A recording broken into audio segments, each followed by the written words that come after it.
Morning students, मेरा नाम doctor रेखा है। आज जो मैं आपके सामने वीडियो लेकर आई हूँ वो बीएड फर्स्ट ईयर में paper 5 gender school and society से रिलेटेड है। तो हम जेंडर स्कूल एंड सोसाइटी में पढ़ेंगे need and importance of gender equality. मैंने आपको पहले वीडियोस में बताया था कि gender equality, what do we mean by gender equality? Gender equality means when we are efforting to equalise male and female.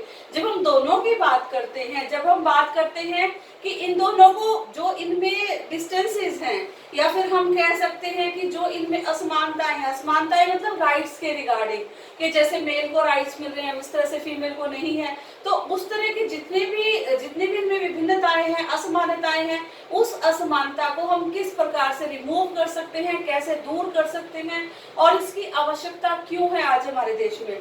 मैंने आपको वीडियोस में बताया था पहले वाले में कि जिस तरह से पहले के अगर सिस्टम की बात करें तो उसमें क्या किया जाता था कि मेल को ज्यादा डोमिनेटेड सोसाइटी में माना जाता था, कि जो मेल मेंबर है they are most dominating members of the society, और उन्हीं के ऊपर सारी आधारशिला होती थी, वो जैसा चाहते थे वैसा करते थे। और फीमेल क्या थे कि उनका जो दायरा था, उनका जो एरिया था वो सिर्फ घर तक ही सीमित था। लेकिन जैसे जैसे समय परिवर्तनशील होता चला गया उसी तरह से जो औरत की, विमेन की भूमिका में भी परिवर्तन आया। तो आइए आज इस विषय के बारे में हम लोग बात करते हैं कि अकॉर्डिंग टू यूनिसेफ ने क्या कहा है, कि क्या इक्वालिटी की डेफिनेशन क्या दी है, उसके बारे में बात करते हैं। Gender equality means that women and man, girls and boys, okay, women and man and girls and boys, दोनों के दोनों enjoy सेम राइट्स, उन दोनों के सेम राइट्स होंगे, रिसोर्सेज, अपॉर्चुनिटीज एंड प्रोटेक्शन, ठीक है, they both will be same. उस किसके लिए? मेल के लिए, फीमेल के लिए, और बॉयज के लिए, गर्ल्स के लिए इक्वल राइट्स होंगे, इक्वल प्रोटेक्शन होगी, इक्वल अपॉर्चुनिटीज होंगी और इक्वल ही रिसोर्सेज होंगे। तो इन चीजों का हमने ध्यान रखना है जेंडर इक्वालिटी में, क्योंकि आज हम जिस समय में आ गए हैं यहाँ पर सबसे ज्यादा जरूरत है जेंडर इक्वालिटी की, ठीक है। तो आइए बात करते हैं कि जेंडर इक्वालिटी की क्या नीड और इम्पोर्टेंस है आजकल के समय में। आजकल के हम रिगार्डिंग अगर बात करें तो किस तरह से हम जेंडर और इक्वालिटी की नीड और इम्पोर्टेंस की आवश्यकता महसूस करते हैं। आइए देखें, सबसे पहले है सोशल डेवलपमेंट। यस, अगर हम किसी भी तरह से आप चाहते हैं कि हमारा समाज तरक्की करे, today we are developing nation, why? बहुत सारे फैक्टर हैं और इसमें एक सबसे बड़ा फैक्टर ये भी है कि discrimination between man and women. क्योंकि अगर हम अदर कंट्रीज की बात करते हैं तो जिस तरह के इक्वल राइट्स वहां पर दिए जाते हैं फीमेल्स को, उस तरह से हमारे देश में नहीं दिए जाते। तो अगर हम चाहते हैं कि हम सोशली डेवलप्ड हो या फिर हमारा जो नेशन है वो डेवलप्ड नेशन में आए, नॉट इन डेवलपिंग नेशन, तो हमें उसके लिए जेंडर इक्वालिटी के लिए एफर्ट करना पड़ेगा। उसके लिए हमें क्या बदलना पड़ेगा? अपनी मानसिकता। We have to change our mentality, हमें अपनी मेंटालिटी बदलनी पड़ेगी सबसे पहले, कि वीमेंस के प्रति जो एक मानसिकता चलती आ रही है उस मानसिकता में जब तक परिवर्तन नहीं होगा तब तक हम सोशल डेवलपमेंट की बात नहीं कर सकते। Next point is political awareness. Political awareness यहाँ पर क्यों कहा गया? कि पॉलिटिकल अवेयरनेस का मतलब क्या है यहाँ पे, कि हमारे संविधान में हमें बहुत सारे राइट्स दिए गए हैं, ठीक है। क्यों दिए गए हैं? ताकि मेल और फीमेल को इक्वलाइज किया जा सके, ताकि सोसाइटी में जो भी उनका स्टेटस है उस स्टेटस को इक्वलाइज किया जा सके, ताकि जितने सारे राइट्स का जो मेल मेंबर्स हैं वो एंजॉय कर रहे हैं या वो बेनिफिट उठा रहे हैं, उसी तरह से फीमेल मेंबर जो है सोसाइटी की वो भी उनका बेनिफिट उठाए। तो उसके लिए हमारे अंदर क्या होने चाहिए? इसमें नीड और इम्पोर्टेंस में क्या आएगा कि उसके लिए हमारे पॉलिटिकल अवेयरनेस होनी चाहिए, क्योंकि अगर हमारे पास इस तरह से अवेयरनेस होगी तभी तो हम इक्वालिटी की बात करें, ठीक है। तो आज तो आपने देखा, मैंने राजनीति की पहले भी एग्जांपल दिया था कि बहुत सारी वीमेन्स ऐसी है that are working very excellently in the field of politics. Next is democratic system. Yes, we always say India is a democratic country where the government is of the people, for the people and by the people, ठीक है। तो अगर हमारी जो democratic system है वहां पर जो government of the people, for the people and by the people है, तो वहां पर हमें इक्वली राइट्स जो हैं वो मिलने चाहिए, और हमें मेल्स के इक्वल राइट को एंजॉय भी करना चाहिए, क्योंकि हम डेमोक्रेटिक सिस्टम में रहते हैं जहां पर हम बात करते हैं कि चाहे on the base of caste, on the base of culture, on the base of creed, किसी भी तरह का डिस्क्रिमिनेशन नहीं किया जाएगा between man and women. Next point is human values. Yes, हम बचपन से बच्चों में इस तरह की मानवीय जो वैल्यूज है, मूल्य हैं, उनको डाल सकते हैं कि हमारी जो फीमेल्स हैं या हमारे जो गर्ल्स हैं, they are also equalize to the boy. वो इक्वालिटी में है बॉयज के, ये नहीं कि, क्योंकि जो डिस्क्रिमिनेशन होता है हम देखते हैं कि वो घर से ही शुरू होता है, स्टार्टिंग से ही बच्चे के माइंड में, जैसे एक लड़का है उसके दिमाग में शुरू से ये चीज डाली जाती है कि आप बॉय हो, आपको एक्सट्रोवर्ट होना चाहिए, बाहर के फील्ड के जितने काम है वो सभी आपको करना चाहिए। Why not a female member, why not a girl, why not a women. तो इस तरह की अगर हम शुरू से वैल्यूज बच्चे के अंदर डालेंगे, अगर ऐसी ह्यूमन वैल्यूज उन बच्चों में होंगी तो वो क्या होंगे, वो उसी तरह के नागरिक बनेंगे जाके।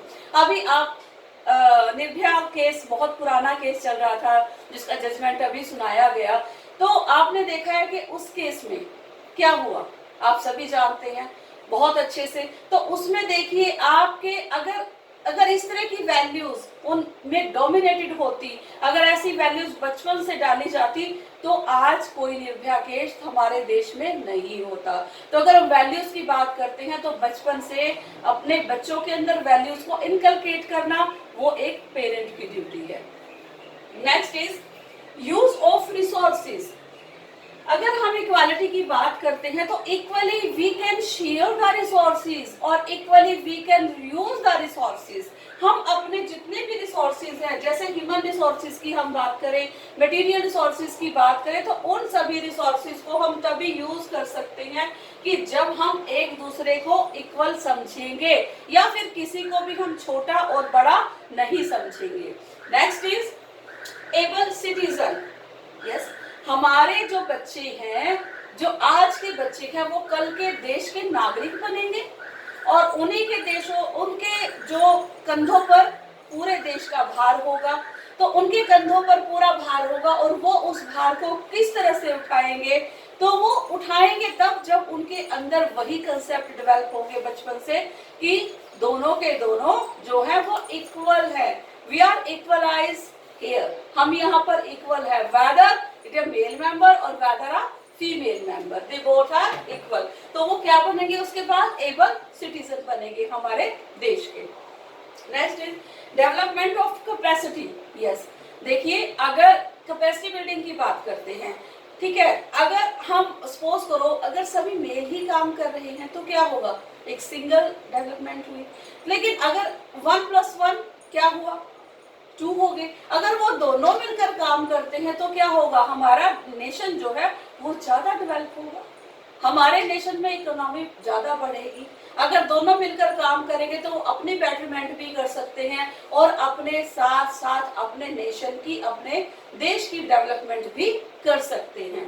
तो development of capacity, healthy environment, healthy environment बनेगा अगर हम किसी को छोटा समझेंगे, किसी को इंफीरियर समझेंगे, अपने आप को हम सुपीरियर मानोगे, तो उससे क्या होगा, एक अनहेल्दी एटमॉस्फेयर तैयार होगा। बिकॉज ऑल आर इक्वल, सभी बराबर हैं, और ये फीलिंग आपको अपने अंदर डालनी पड़ेगी कि कोई भी छोटा बड़ा नहीं है, किसी भी तरह का डिस्क्रिमिनेशन नहीं होना चाहिए। ठीक है, तो अगर फीलिंग्स की हम बात करें, अगर हम एनवायरनमेंट की बात करें, तो सभी बराबर है, ऑल आर ह्यूमन बीइंग्स। तो इस तरह की भावना अगर हमारे मन में होगी तो हम बात करते हैं, करेंगे इक्वालिटी की। Next is good future. Yes, obviously बात है, जैसे मैंने अभी आपको बताया कि अगर हमारे अंदर ह्यूमन वैल्यू जो है इनकलकेट की जाएंगी, अगर हमारे अंदर बचपन से वो चीजें डाली जाएंगी, तो एक अच्छे सिटीजन हम बनेंगे, एक सभ्य नागरिक बनेंगे, एक रिस्पॉन्सिबल नागरिक बनेंगे देश के। और उसके बाद क्या होगा, next step will be our future will be good. हमारा जो भविष्य है वो अच्छा होगा, क्योंकि मैंने आपको बताया था कि जो भविष्य है वो किस पर टिका हुआ है, वर्तमान पर। क्योंकि जो आने वाला समय है ना वो आज पर टिका हुआ है, वर्तमान पर आने वाला भविष्य टिका हुआ है। तो अगर हम आज अच्छा करेंगे, ठीक है, तो उसका फ्यूचर में जो इफेक्ट होगा, जो उसका रिजल्ट होगा, जो फ्रूट होगा, वो भी बहुत अच्छा होगा। Next is cultural development. What do you mean by cultural development? हमारे अंदर बहुत सारी वैल्यूज है, बहुत सारे मूल्य हैं, बहुत सारे वर्च्यूज हैं, अपनी संस्कृति को लेके, अपनी सभ्यता को लेके, अपनी सिविलाइजेशन को लेके कई बार हम बहुत सारी बातें करते हैं। तो ये जो कल्चरल वैल्यूज है कि हम अपने कल्चर को इतना ज्यादा, इतने डिवोटी है अपने कल्चर के प्रति कि उन पर कई बार हम बिना किसी ऑब्जेक्शन के भी उनको फॉलो करते चले जाते हैं। किसी भी तरह के सर्कमस्टेंसेस हो सकते हैं, चाहे हमें ये लगता है कि हमारे पेरेंट्स ऐसे करते हैं, हमारे फोर फादर ऐसे करते हैं, उसको हमने फॉलो कर रहे हैं, तो वो किसी भी तरह की हो सकती है। लेकिन हमारे माइंड के अंदर ये है कि अगर हम दोनों इक्वल हैं, if we both are equal, तो उससे क्या होगा, हमारा कल्चर भी ज्यादा डेवलप्ड होगा। ठीक है, हम डेवलपिंग नेशन की बजाय एक डेवलप्ड नेशन की लाइन में खड़े होंगे। ओके स्टूडेंट्स, तो today we have learned about need and importance of gender equality. हमने बात करी, और ये मैं अगर बात करूं जेंडर इक्वालिटी की, तो ये नहीं है कि सिर्फ किताबी चीजें आपको देखनी है, ये एक प्रैक्टिकल इशू है, ये एक प्रैक्टिकल एस्पेक्ट है, and you can start from your home. आप अपने घर से भी इस चीज को शुरू कर सकते हैं, और सिर्फ थ्योरेटिकल नहीं बल्कि प्रैक्टिकल पार्ट में भी आपने इस चीज को अपने अंदर अडॉप्ट करना है, एक्सेप्ट करना है। I hope you will do that. Thank you.